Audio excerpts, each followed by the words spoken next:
Welcome to Lead Your Life, the podcast for people who are seeking harmony in business and in life. My name is Debbie Heiser, and I'm an inner mastery and business mindset coach and the chief igniter here at The Lit Up Life. I feel an urgency to help people let go of past messaging so that they can make a lot of money doing what they love without sacrificing what they value most. Welcome. We're glad you're here. Straight from the corners of my mind is where I find my sanity.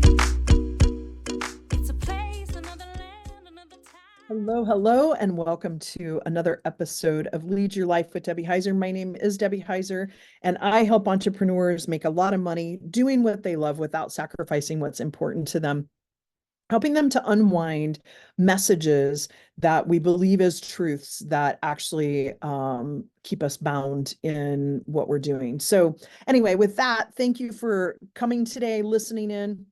I want to kind of review back in January.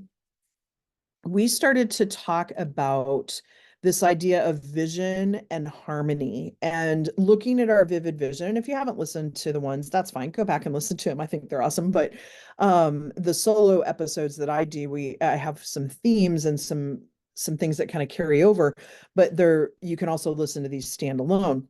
So we talk about kind of having that vision. And then once we have this vision, needing to, like, we have this inspiration, but then needing to come back and have inspired action.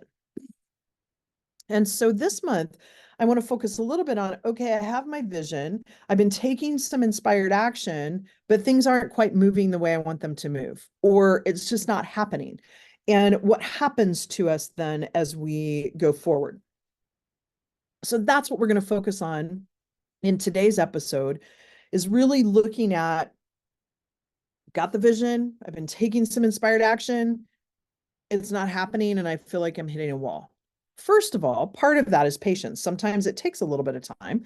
Other times you change the behavior and you see something very quickly, but what happens is we have this image in our mind of who we are, and if our image is around like this fact that maybe we see ourselves at this limiting ceiling of where we're at, if we start to go up and when I say level up, I don't mean like, it's just a way to verbalize some of these concepts, but as I'm raising my vibration, as I'm moving into new containers, as I'm going forward in these big, hairy, audacious goals, we hit what's called the terror barrier. And this terror barrier looks like a lot of different things. So if you imagine, here's a line at the bottom of the screen for those of you watching on YouTube. For those of you that are listening, imagine 3 lines. One is on the bottom, one is in the middle, and one is at the top. And towards the top, in the right-hand corner of this graph, is where you're heading. And to the bottom left is where you've been. So the bottom line shows kind of that starting point of where you're at, and you're creating new set points for yourself. And as you create new set points, we have all these gremlins that come in and our monkey brain takes over, and we go through these things that people are calling imposter syndrome, or we go through these things that we want the big, hairy, audacious goal, but then, oh my gosh, can I do this? And is this what I really want? And all these different questions, and chaos and confusion comes into play. And so what I really am trying to get to today is, what is the chaos and confusion, and why does it happen? Well, what ends up happening is, because we have our identity and we see ourselves at this certain, like, who we are, and I'm going to talk about true identity next month, but when we think about who we are, sometimes we have not gotten to the place where we have changed our own identity to see ourselves as this person that we want to become. So part of it is understanding your values, because there are some core things in there that won't necessarily change, but there are things about our behavior that are different than what we're doing today.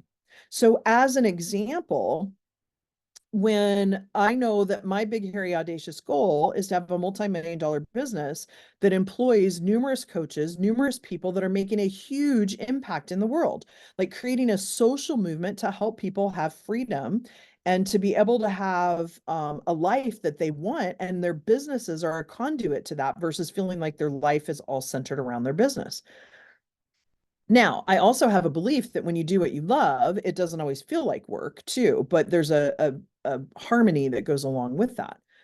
So if I don't see myself as the woman that owns a multi-million-dollar business that allows for other numerous people to make a living in the work that I'm producing and doing as well, then it's not going to happen, because I'm not then acting and making decisions from that place. So the first thing we have to do is step back and say, what does that woman or man look like? What do they do? What kind of decisions do they make? Who do they seek out to gain input from? How do they go about their day to day? What are the things that create what that person does? Now, part of this is it's important to work through it with a coach or someone that can help you look at those things, because sometimes we have certain ideas about what that looks like. Something I run into all the time is I have clients that want to make a lot of money, and they have wrapped around in their head what being a millionaire looks like. And I will tell you, most of the time, it is not the most positive behaviors that they see, or there have been messages that they have heard throughout their lives around how millionaires act, what millionaires do. And like, sorry, for those of you watching, I get these like random things that come up on Zoom now, these like thumbs up and everything. So I haven't figured that one out yet. But they get these messages throughout their life of what a millionaire looks like. And what happens is then they don't see themselves as that person, because they're not, right? Because the negative connotation we have around that, we don't want to become. Well, then you start to think about, who do I know that's a millionaire, that has a net worth? And actually my mastermind and we just did this exercise, and I've done this exercise before, where you go through and you figure out what is your net worth, because chances are a lot of you have a net worth of $1 million and you just don't even realize it. So when you can identify then people that you admire, that have traits that you admire, characteristics, whatever it is. For me, it's about people that have financial freedom, that are, in that multi-million-dollar realm, and even in the seven-figure realm, that they're kind, they're gracious, they're generous. Like, those are characteristics, right? They treat their people well. They run their company with integrity. Those are all things that there are numerous people out there doing in this multiple six-figure and seven-figure world. But we see sometimes those that aren't, and we attach the identity of that to that negative connotation. So I'd ask you to go through and think about that. Now, this also plays into play. Like, I've been working on my health journey. And so with the lens that I'm whole and complete, used to be the lens that there was something wrong with me. So I was always in search of something medically wrong with me. It's a very big, different shift.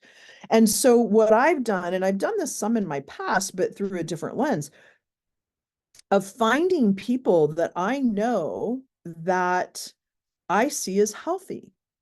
And then what are they doing? What are the actions they're doing? What is the characteristics that they have that are different than what I'm doing? Because if you think about it, we've learned over and over again, if we want to do something and learn about something to be able to shift, we study. So why not study some of the people that you want to emulate? Because here's the deal. you've heard me even say this, that if there is something happening that's irritating to you, there's something happening that you're having a reaction to, a lot of times we have to put a mirror up and look at ourselves, because usually there's something in the shadow side of us that we don't like about ourselves, which is why we're annoyed or irritated. I used to talk about how I hated being on 1-800 customer service lines, because I dug around and figured out it was because I felt like I wasn't being heard because they were following their script, right? So not being heard, like being irritated with them, helped me realize, oh, it's because I'm not being heard. Or if I'm irritated with the way someone else is acting around something, usually it's because there's something inside of me that knows I act that way sometimes when I get into situations, right? So these are just some examples, but here's the cool thing. When you look at those people that are healthy, those people that have financial freedom and are multimillionaires, whatever that definition is for you, right? You look at people that own a business and have a life that's not revolving completely around their business. You look at that and the same thing holds true. You see those characteristics, you see those patterns that they're doing, and you recognize them, because if you look in the mirror, you have the same potentiality inside yourself. So the mirror works both ways. It's the law of polarity, right? We can see those areas on our shadow side that are causing us to react or respond a certain way. And you see the characteristics and the way people are responding or reacting based on what you want, and know that you have that area of potentiality inside yourself, which is why you see it in other people. So if we can shift our perspective to looking at those people that we want to emulate, that we want characteristics that are similar, and finding those people, then that gets bigger and we're able to step into that more effectively. Because what ends up happening is, like, looking at that, identifying those things so that we can emulate and keep our focus on what it is that we want. Because what happens too is we have been given messages all throughout our life. Now, I will tell you, like I had to figure out, like I had been the breadwinner the entire time I was married. So I get the pressures of being the breadwinner in a family. But yet when I got divorced, I was petrified that I would not be able to take care of myself financially. Now, this came through tons of messages that I have received, all from like all over the place, that I could not take care of myself without a partner. And I'm not all I am woman, hear me roar. So please hear me when I say this, but there's a lot of very subtle messages that come through, right? Like I think about, I'm aging myself here a little bit, but you think about, now I lost the name of it, the movie Pretty Woman, right? That she couldn't take care of herself or elevate herself without a man's help. And he comes in on the white horse that happened to be a white limousine to save her from the life she had, right? We see it in Cinderella. You see it subtly through all sorts of messages that are out there. We have to unwind those messages, because again, it goes back to seeing what we don't want and what we want in characteristics. And so now that you're aware, you're going to start seeing some of those things more and more frequently. Now, there's other messages out there around, you have to work hard to be able to make money. That's a lie. You don't have to work hard. I had a client actually that owns a brick and mortar store that when we first started was burnt out, tired, I might have to have her on a podcast and talk about this, but we talked about the fact that what if she opened later in the day, giving her some spaciousness in the morning and not feeling so pressured, which then if she wanted to come in a little bit early, she could do some of the administrative work that she felt so weighed down by because she felt so far behind with it. She did just that. She trusted me because she was scared. She was cynical about it. She did it, and she ended up making more money, feeling better about herself, taking a vacation for the first time in a long time, all because of that slight shift. But we have in our mind that we have to work so hard to make money. and it doesn't have to be that hard. These are the kind of messages that I help clients with because they're really they're insidious and they take hold, and we don't even realize, we're not even aware that we have these thoughts. I think I've shared this before that, I worked in corporate America for a long time, and you went to work Monday through Friday, 8 to 5. Now, I will tell you, corporate back in the 90s and 2000s and 2010 and on, there was kind of a overarching feeling that if you were an executive or you were in a leadership position, that you were the first one in and the last one out. I came to learn that that's not necessarily a true statement. Like, you don't have to be, but there is a culture of that. So 8 to 5 is a misnomer. But the point being is that my hours were couched in this 8 to 5. Now, if I chose to come in at 7 and leave at 6, that was up to me. But like this couching of an 8 to 5. So when I started working here in Sandpoint as in a smaller business, and then doing my business on the side, and then even stepping into my own business, it took me a long time to realize that I could work, or I could ski Monday, Wednesday, and Friday in the mornings and come into work at noon or 1 o'clock and still get everything done that I need to get done for the week. And I was okay working for a couple of hours on a Saturday or Sunday because I knew I had the flexibility to be able to ski when it wasn't packed at the mountain, right? So as an entrepreneur, it's about getting out of some of those messages that we receive that keep us locked in. Now, if you have a brick and mortar store, there are hours that you set, but I would question, what are the hours, and are those the appropriate hours? And so it's just the self-reflection and journey that you go on to look at these messages. So sometimes people don't understand, where I'm like, yeah, I'm going to do a little bit of work on Saturday. And they're like, it's the weekend. Well, I don't live for the weekends. I live for my day to day, right? Sometimes I will tell you, I get confused on what day it is, because it's like, I might do a little bit of work, but I'm way okay with that, because again, it's shifting out of the pattern of thinking I have to work Monday through Friday, when in fact I can go ski and ski right into the lift, versus going up on a Saturday or Sunday and waiting 20 minutes or 40 minutes, depending on which day it is, to hop on the lift. Let's face it, sometimes as an entrepreneur and a business leader, we need some guidance, support, and community. So we here at The Lit Up Life have 3 ways that you can work with us in order to achieve that. As a private client, we work together to quantum leap your business by discovering strategies to help you move past what's holding you back and allow you to identify what you want your life to look like. The result? Your business becomes the conduit to the lifestyle, success, and impact that you intend. Now, I'm a huge believer in the power of collaboration. So in our community masterminds, you can join in with other high vibrational business owners who want to level up, increase impact, and financial gain, all with a tribe of other women to support and encourage you on your journey. Currently, we're accepting application for this women's mastermind group, which is a year-long program for women in business who are ready for that next level of success. We create deep personal awareness in a safe and supportive space where you can experience growth with others who are on that same path. Through weekly sessions with our program coaches, teachings that go beyond the buzzwords, and immersive retreats in places like Mexico, the Dominican Republic, or Belize, we work together to create long-term abundance and lasting impact in your life and business. The last and final way to get involved with us is our group coaching programs. They provide the opportunity for teaching, masterminding, and feeling like you aren't alone on this ride. Come join us.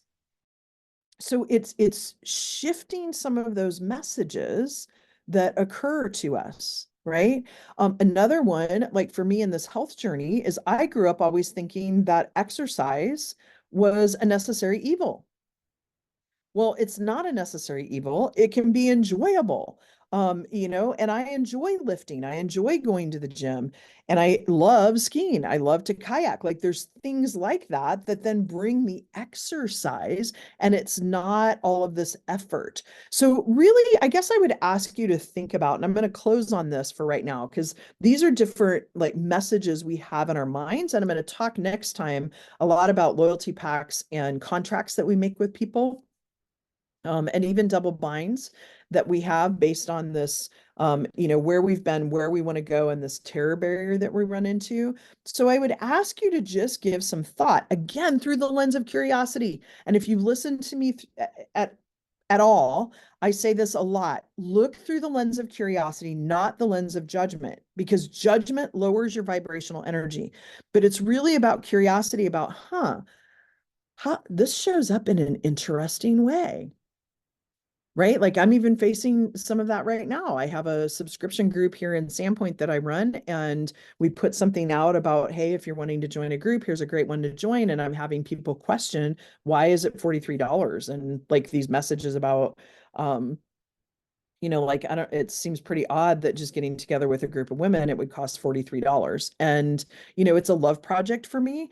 And so I found myself like getting defensive. And then I'm like, whoa, this isn't about me. Right. Like, and being able to then share it, it's supplies, it's my time that I use, all of that. But the point being is like, none of us are immune to it.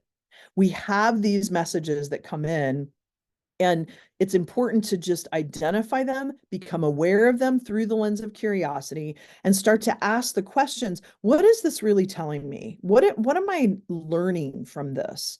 And if anything creates chaos and confusion, there's a lie in there. And we don't like to admit that. And I will tell you, I used to be in a state a long time ago when I lived in Kansas City. There were things I wanted to do. I was always in confusion. I was always like, is this? And for me, I come from a faith background, and it took me a long time to get over this whole idea of questioning whether it was me or whether is that God speaking to me or is that me? But you know what? The universe, God, is a God of clarity, not confusion. And once I understood that and how that applied, and looking at these messages through the lens of curiosity and uncovering what is it that it's really telling me that either I'm afraid of, which is usually the biggest piece of it, or that I don't trust myself, or I need to forgive myself about something, so that I could move forward and continue to move towards that person I wanted to become, and identifying the characteristics and actions and decisions that person I want to become does, so that I can then emulate that now. Because to get to that point, I have to think like that person that I want to become. And I don't live by the adage of fake it till you make it. That doesn't seem aligned to me, but it's be it until you become it. So I'm going to step in and be that person that does the things to go where I want to go. Like I had a realization, and I've known this for a while, and it finally just hit me that I just needed to take the inspired action, that in order for me to be inspired, I need to be learning. So I've been getting up again at 5 a.m. and studying from 5 to 7, and then doing my daily routine, and it raises my vibration, and it allows the rest of my day to go. It just is a game changer for me. And it's a non-negotiable now. So it's about identifying those things based on that person you want to be, looking through the lens of curiosity if you see fear or messages that are coming into your brain. And this could be a whole year's worth of podcasts. So I'm going to leave it there. We'll talk more about this. Everyone have a fabulous day, and we'll see you next week. That's a wrap for this conversation. I'm so glad you've joined us. Remember to subscribe to the podcast so you can catch all of our future episodes, and visit us at thelituplife.com for details on how you can become part of the Lit Up Life community. A quick shout out to my friend Jackie Wilson and her friends, the creators of our amazing theme music. Thanks so much for allowing us to share this perfect song with our listeners. Looking forward to having you listen in to our next episode.